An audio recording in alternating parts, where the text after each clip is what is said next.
Good morning. I just had to check the time, 11:30. It's still morning. Good morning and welcome back. I hope you all had a leg stretch, an opportunity to go and grab a cup of coffee. For those who joined specifically for this session, the guy you see in the picture is not André the Ruyter. I know they look alike, but this is indeed Sandile Siyaya. He's got some fancy title as manager of energy generation or general manager energy generation. Some 6 months ago, so I had the privilege of meeting the young man in his office in Secunda, of all places, or just outside Secunda. The first thing he told me is, listen, I've been asked to join Eskom. The conversation will stop there. The rest is private. I won't tell anybody what I told him. Or what I told him to not do or to do. He made some big decisions, and here he is as a stand-in for the CEO, André de Ruyter. As I said earlier today, obviously, the environment in which we are online is not only because we have discovered online, it is an environment where I think all of us are trying to stay healthy, stay safe. And as disappointed as I was this morning when André confirmed that he really is just not going to be up to it. I mean, even yesterday he was still hoping to. Clearly, we all just can hope for everybody to recover, to get healthy speedily. And André, as with Nombasa, will be in our thoughts and prayers to be on a road to speedy recovery. But what a shocking opportunity for a young man. I mean, after 3 months in a hot seat at Eskom, you get to speak to your key potential suppliers of coal. So, Sandile, over to you. We will come back in 20 odd minutes with questions from the audience and the participants. But over to you. Bernard, thank you. Thank you very much for that intro. I think when we had the conversation 6 months ago, definitely I was not expecting that 6 months down the line, I will be seated here representing the GCE. As you have pointed out, he's not feeling well, and he just asked me to then step in and share what he intended to share with the industry. And with that, good morning to the colleagues on the call.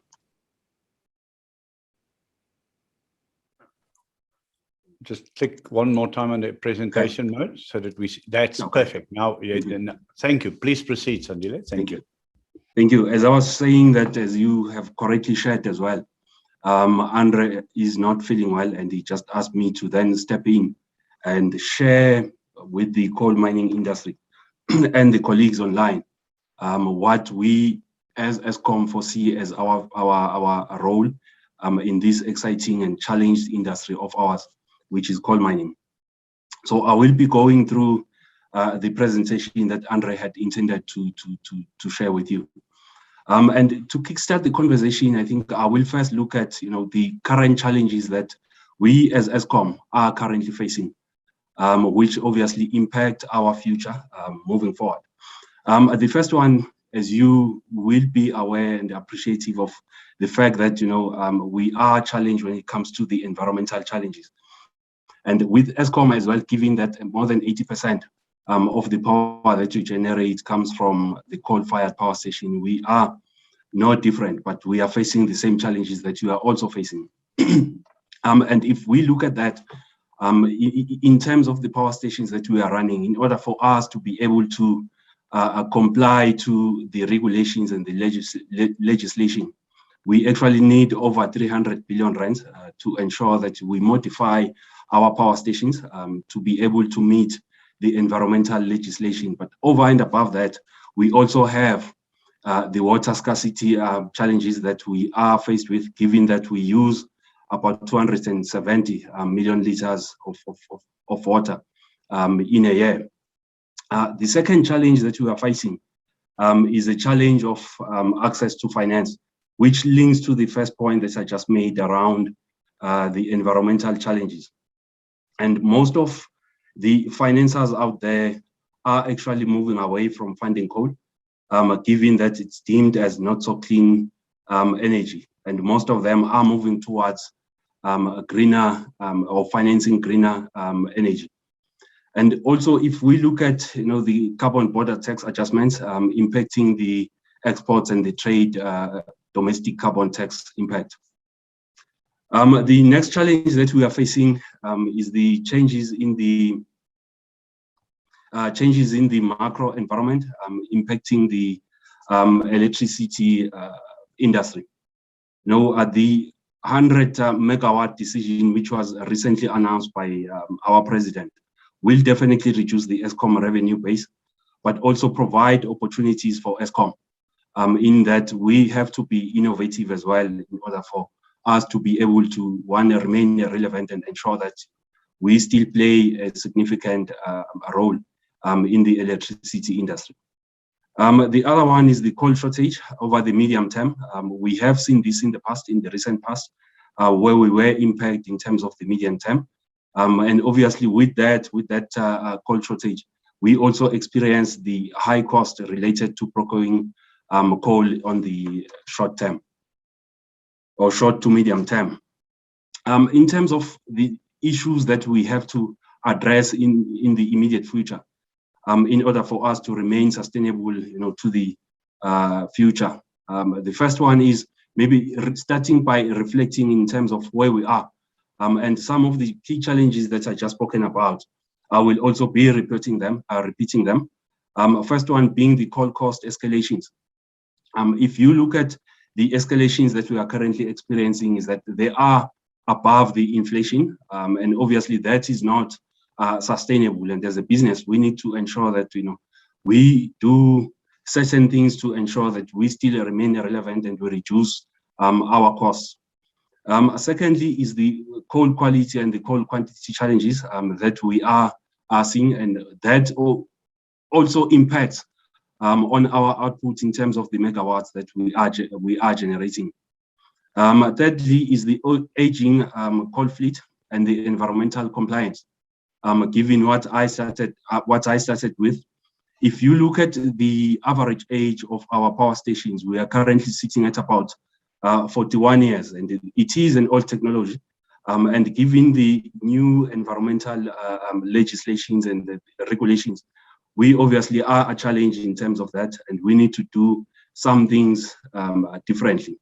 And lastly, it talks to the impact of COVID, which is the pandemic that's facing the whole world, which obviously as an organization, we also need to respond differently to ensure that our business model is not greatly disrupted. Now, in terms of what we are prioritizing to ensure that we still remain relevant, firstly, we are increasing our long-term contracts to match the end of the station life, and that talks to the entire fleet. We are currently reviewing our contracts to ensure that when we contract, in most cases and as far as possible, we actually contract for the entire life of the power station. The second priority that we are driving is improving the coal qualities and transport by increasing the coal transported by rail to the conveyor. I will also be touching on the projects that we are busy with, be it that we are recommissioning some of the facilities and infrastructure that we have to ensure that we actually achieve this in terms of migrating from railing, from transporting our coal via the road to actually railing it. The third priority that we are driving is around security and management. We will also take note, and I think in line with what the GCE, the group executive, has also shared, we have experienced and we are seeing that there is a significant amount of coal that's currently being stolen from the organization, and we need to put a stop on this. As Eskom, we are bleeding money and we need to put a stop on this.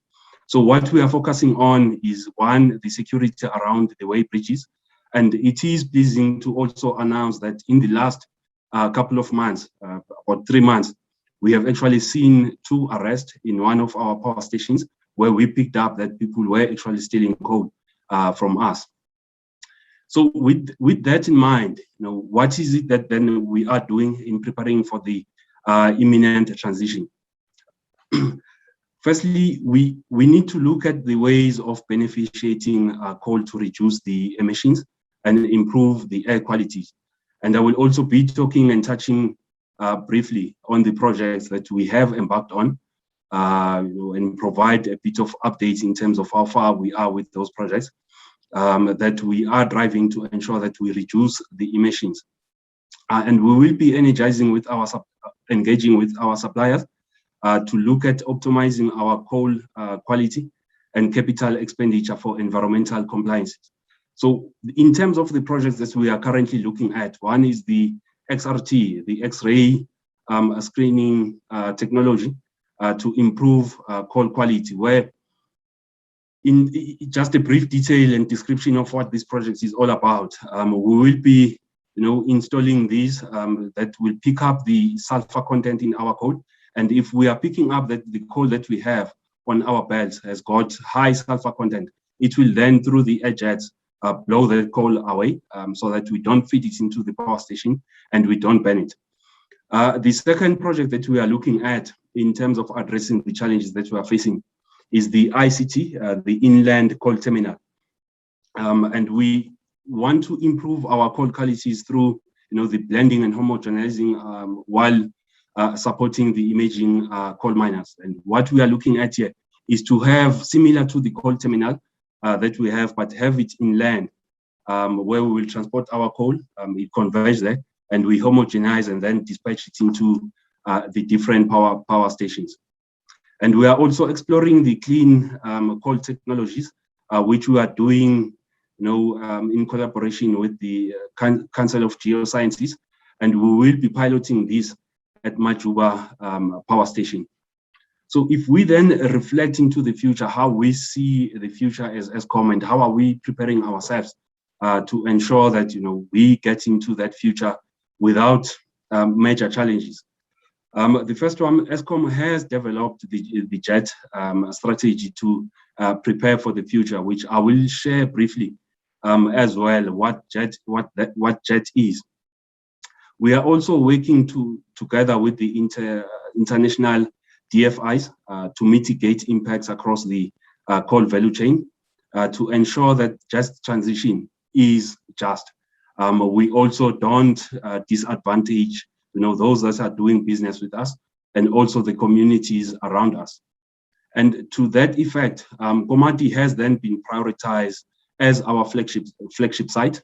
You will note that in terms of the generation capacity or the megawatts that we generate there at Komati Power Station from coal, we have been reducing that, given that we want to set the pilot there for the JET energy. So with what I've said in terms of zooming into the challenges that we are facing, I have spoken about the coal quality issues that we have in several of our power stations. And that actually impacts on the output of the power station.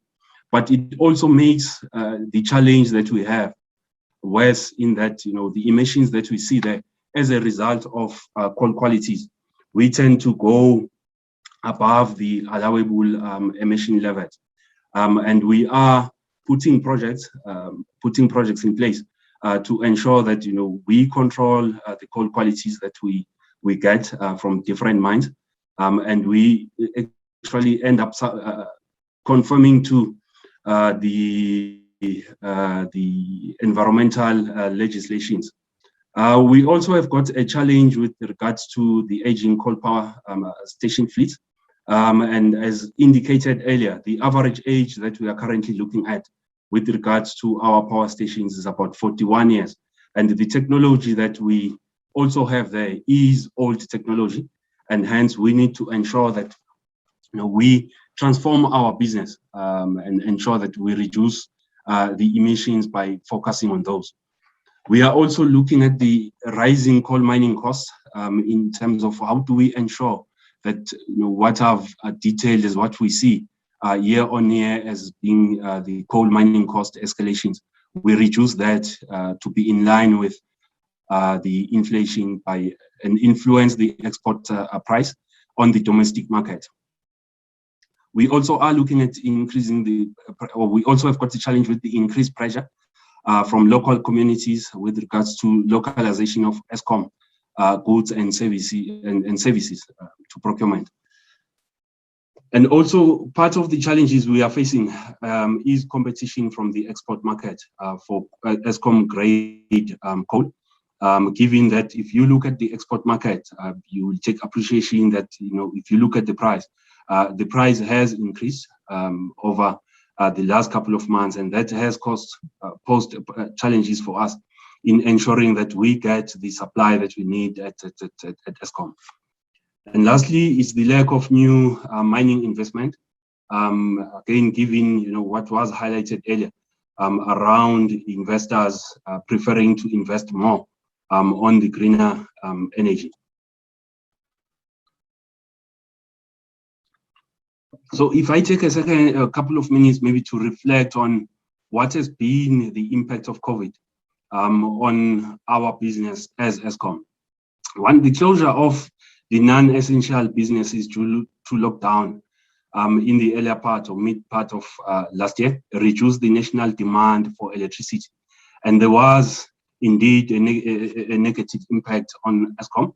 And if I just look at the coal purchases and the coal ban, which is the amount of coal that we burn to generate the power that we generate, we actually saw in the month of April, if you compare year on year, we actually saw a 13% drop on the amount of purchases and a 21% in terms of the coal that we burn in our power stations. The decline in the burn resulted in our coal stockpiles increasing, given that the mines kept on producing. Most of the mines actually were deemed to be essential services, and they kept on producing. And the stock days that we saw there, we actually saw them reaching the maximum target of 50 days. And our reaction to that as a precautionary measure, Eskom had to reduce its offtake from the suppliers.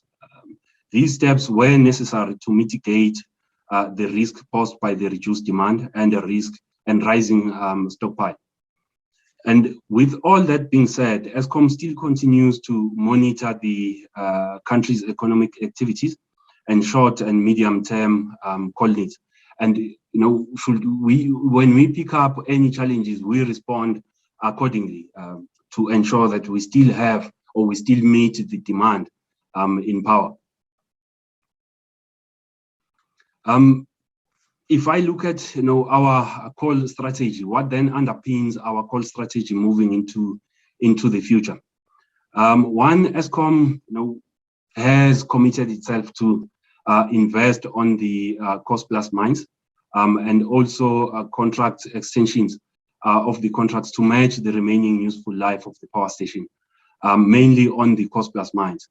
And Eskom is to pursue and renegotiate coal quality requirements into the coal plus mines, just to ensure that, in terms of the emissions, we actually reduce the impact of the coal qualities onto the emissions. Secondly, the second element of our strategy of our coal strategy is optimizing contracting strategy, which talks to the extension of the fixed price contracts to match stations' life and to meet the station's specific quality requirements. We are also pursuing the long-term contracts, similar to what we are doing with the cost plus lines. In terms of transport, which is also another pillar that we are looking at on our coal strategy, we are focusing on moving coal on rail or conveyor as the top priority, with Transnet being the designated rail solution provider for Eskom. We are also looking at introducing the inland coal terminal, which will allow emerging miners to contribute to the overall Eskom coal supply.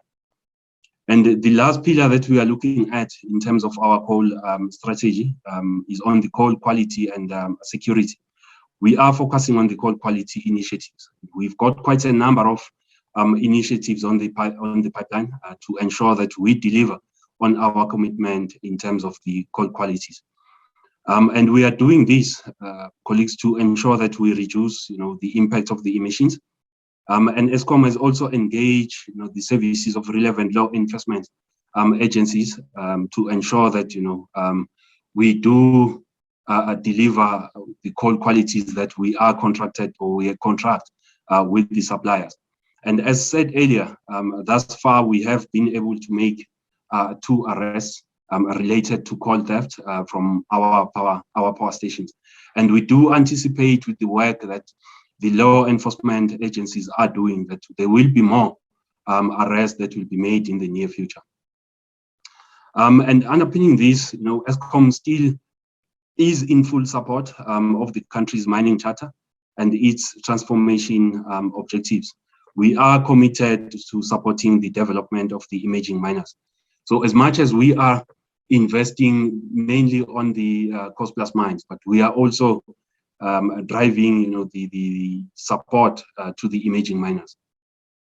So if we then look at the imminent future and how the future looks like in terms of the coal demand, maybe focusing on the picture that you see on the left-hand side, starting with the green, which is the green energy, which we are foreseeing that if you look at the picture from now, 2021 to 2050, around 2050, that will be the main energy that we will be getting in the country. And with that, we are foreseeing that the demand for coal will reduce, but we will still play a significant role as Eskom in terms of the coal mining industry domestically. So the projects that I spoke about that we are driving to assist us in ensuring that our coal qualities meet what the power stations prescribe, but also our emissions meet what the legislations prescribe. The X-ray, the XRT, we are partnering with the mining houses to improve the coal qualities through the use of XRT, which I described earlier as an X-ray technology that will assist us in eliminating coal that has got high sulfur content. We are also looking at the inland coal terminal, the establishment of the inland coal terminal and homogenization solution to reduce the variability and optimize the total cost of coal. Where, as I said earlier, our coal will be transported from different mines into one single site, where we will then, homogenize and ensure that, we homogenize it such that it meets the quality demand of different power stations, and then we will then dispatch it into the different power stations. And we foresee that these will reduce the cost, but also reduce the variability on our coal. And we've got quite a number of case studies, be it domestically and also internationally, that we are looking at and also taking the best practices from. We are also looking at the carbon capture and storage, the pilot project with the Council for Geoscience to pursue the carbon capture and sequestration to convert the available Majuba UCG project. So this is the project that I spoke of earlier, to say it will be piloted at Majuba, where we will be capturing the carbon that we produce, and this hopefully will be kickstarted, in the near future. So Eskom, together with the international funders, are working to mitigate, the impacts across the value chain to ensure that the transition of is just, as we have embarked on this just energy transition.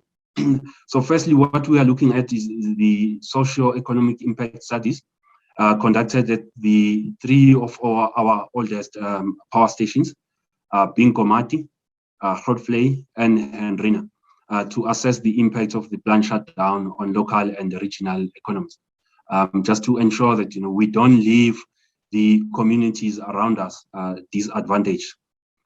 Secondly, we are also developing mitigation strategies to look after impacted communities and employees.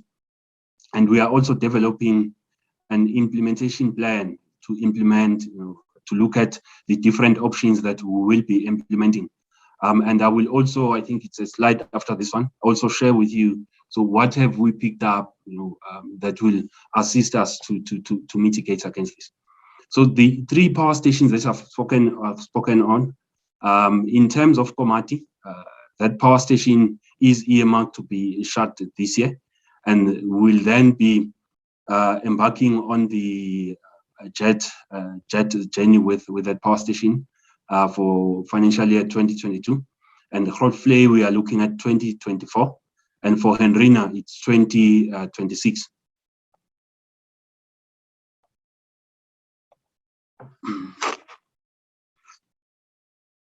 So if I may maybe give the update on where we are with regards to jet energy transition. They are progressing quite well, and positive progress that we have seen, particularly on the socio-economic impact assessment at Komati, which will be our pilot site. And we have identified a couple of, through the external consultants, we have identified options that we are looking at to reduce the impact into surrounding communities. First one, starting with the mining projects, which we have identified, being work that we have to do in line with the mining activities that used to happen there. And we are looking at repurposing of the old mines and the rehabilitating of those mines into the farming area, and also the mine water repurposing, ensuring that we, excuse me, we beneficiate that water and we treat that water to ensure that the communities still benefit from the existence of Eskom in those sites. In terms of what is Eskom related projects that we are looking at the ash beneficiation. What can the communities benefit on around the ash beneficiation? We are also looking at the possibilities of,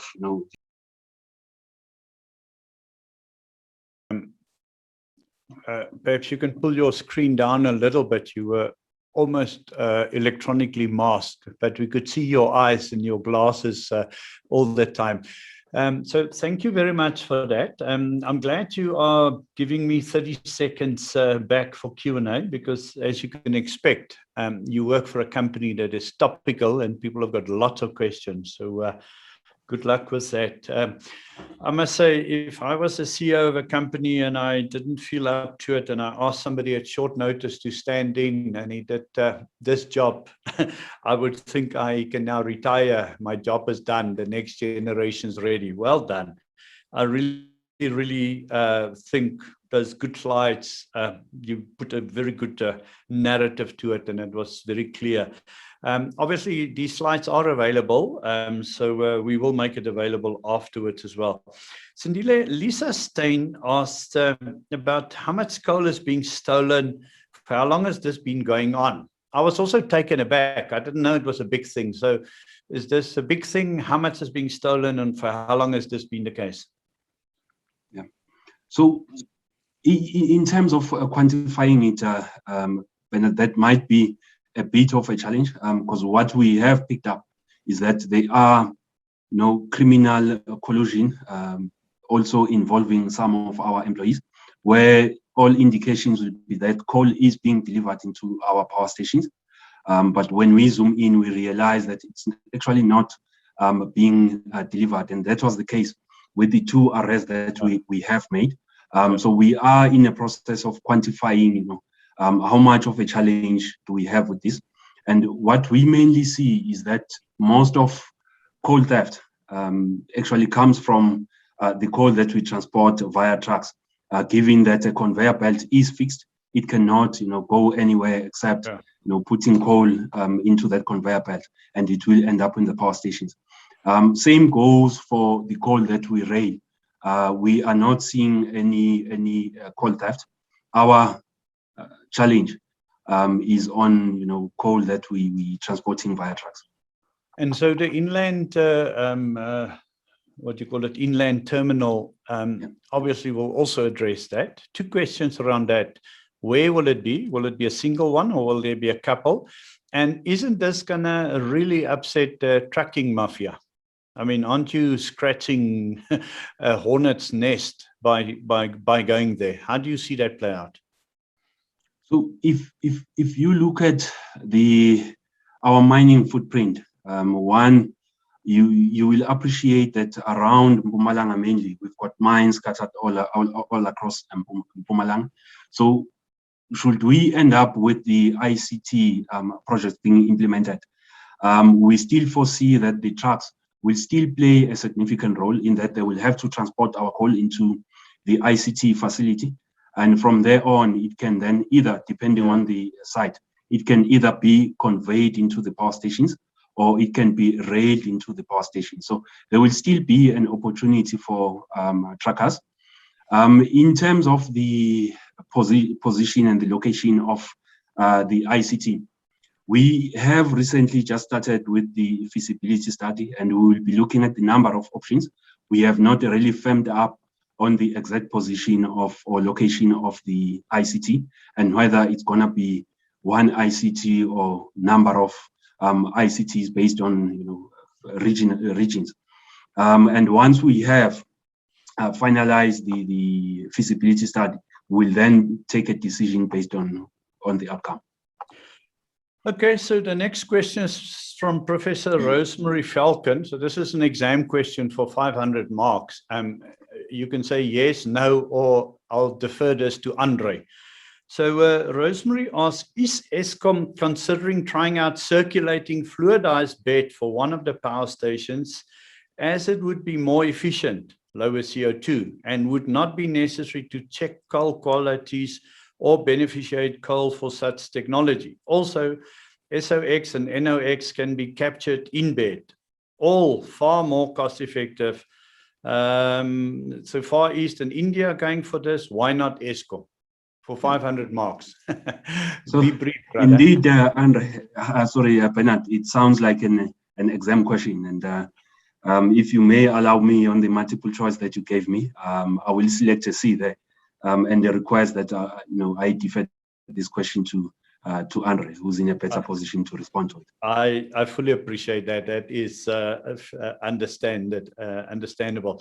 I've got a question from Bali Pujolema. If I mispronounce surnames, I do apologize. Given the pricing challenges, especially given the increase in export prices, will Eskom be looking at reviewing cost plus pricing at all?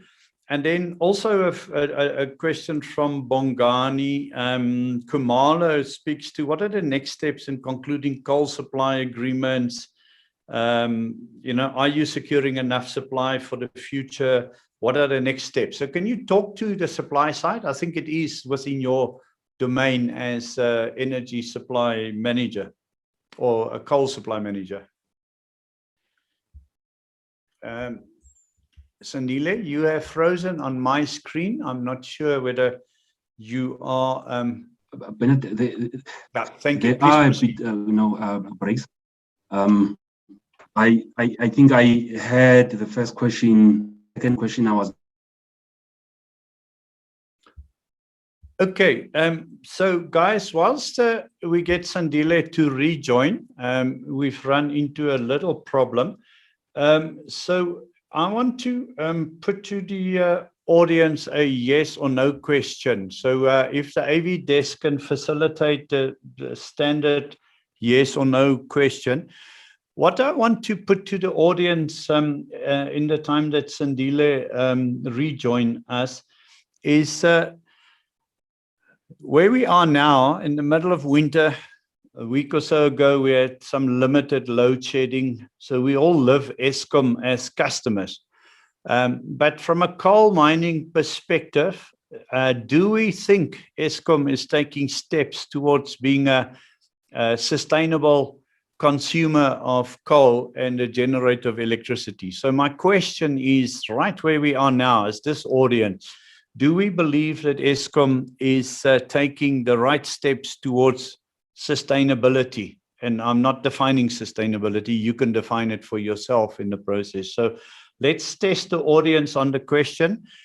Do we believe that Eskom is actually taking the right steps towards sustainability? Yes or no? 1 for yes, 2 for no. Can I check, Sandile, can you unmute yourself, and are you back online? I see you move. That's good. You are alive. So, Sandile, whilst the audience participate in that, so the question was really around the, you know, 2 questions. Cost plus agreements, is that part of your thinking? And can you secure enough supply going forward?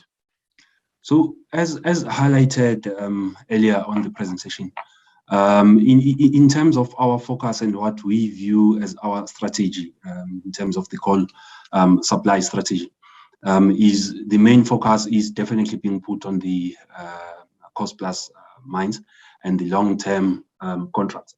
And with the cost plus mines, most of those contracts that we have are contracts that come from long history, and most of them we are in a process of reviewing and ensuring that we not only look at the cost but also look at the quality challenges that we have and build them into the contracts for the future as we contract for the remainder of the life of the power stations. Thank you. We are getting very close to the end of the session, so I just want to see if I can perhaps get some results on the poll. I want to ask you a question. I am aware, just as a sort of somebody who's in the mining industry, that people think there's actually gazillions, billions of tons of previously mined coal, fines, etc. Your own view. Do you think this is a future source? Do you think it is viable? Do you think if we cut through the hype, is this a future supply of coal for your power stations? Yeah. Bernard, it's also one of the projects that we are looking at in terms of how do we start off taking the fine coal that we are seeing from different coal processing sites. So again, similar to the ICT, we also are in a process of concluding the feasibility study that will determine the direction that as Eskom take with regards to fine coal. Definitely, there are opportunities that we are seeing around fine coal. But as you correctly pointed out, we don't have a finite source in terms of the fine coal, and as I said, as we are busy with the feasibility study, it's all of those elements that we'll be looking at. Sandile, you made a spectacular stand-in for your group CEO, André de Ruyter.